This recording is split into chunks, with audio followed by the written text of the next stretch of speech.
It is the worst-kept secret of Washington. It's what I have called the military-industrial media academic complex. We must guard against the acquisition of unwarranted influence, whether sought or unsought, by the military-industrial complex. America prides itself in having the freedom of media and the freedom of expression, the so-called fourth estate, so on and so forth, yet a recent congressional bill, which ought to be about manufacturing high-end products to compete with China, asks the U.S. government to help American media in manufacturing narratives about China. China poses the most consequential threat to the nation's national security. China in orbit. Developing cyber weapons to hijack enemy satellites and weaken communications during wartime, raising concerns about what the Communist Party plans to do. In fact, this is hardly new. As 1169, the Strategic Competition Act of 2021 is another attempt. Journalists are provided with training, or so-called training, should I say, about China only in a biased way, and they ended up producing similar stories, such as the death trap myth about China's Belt and Road Initiative. The funding allocated is substantial, $1.5 trillion. What Professor Jan Oberg has uncovered is shocking. He argues that the Western media are sliding into so-called navel gazing, covering only 15% of humanity and lacks curiosity and empathy, and of course fair coverage for the remaining 85%. I see, and that has always been the case, the colonial countries, African media, etc., tells you a lot about what happens in the U.S., but the U.S. basically never tell you, or the Western world's media basically never tells you anything outside the European Union and the United States.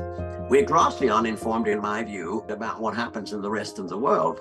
And if you have a citizenry or an audience which are relatively uninformed about the non-Western, or if you will, the global East and global South, then it's more easy to install a narrative that they will believe in.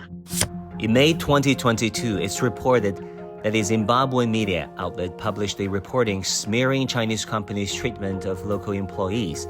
The report claimed that one Zimbabwean was quote-unquote injured, sent to hospital, and then fired. Truth is, the employee was never beaten or fired. What's behind the false reporting? Zimbabwe's largest newspaper, The Herald, found out that for every negative reporting about China, journalists there can cash in $1,000 from the U.S. Embassy in Zimbabwe through an agent. Well, if you're a superpower on its way down and getting more and more desperate because it's losing games here and there, then maybe it's understandable, but it's unacceptable, of course. We have intelligence services who, since the 60s, have worked with influencing media. The Americans have what is called the United States Agency for Global Media, that are 840 million per year, reaching, I think, about 400 million people per week, which are totally state-financed, USAGM, as it's called. Then you have think tanks, which are often financed by Pentagon and State Department, and the media would use experts from them to give a negative view of China.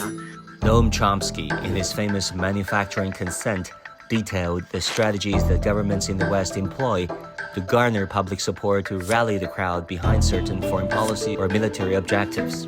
A key part of this process is what he describes as an industry of experts and think tanks.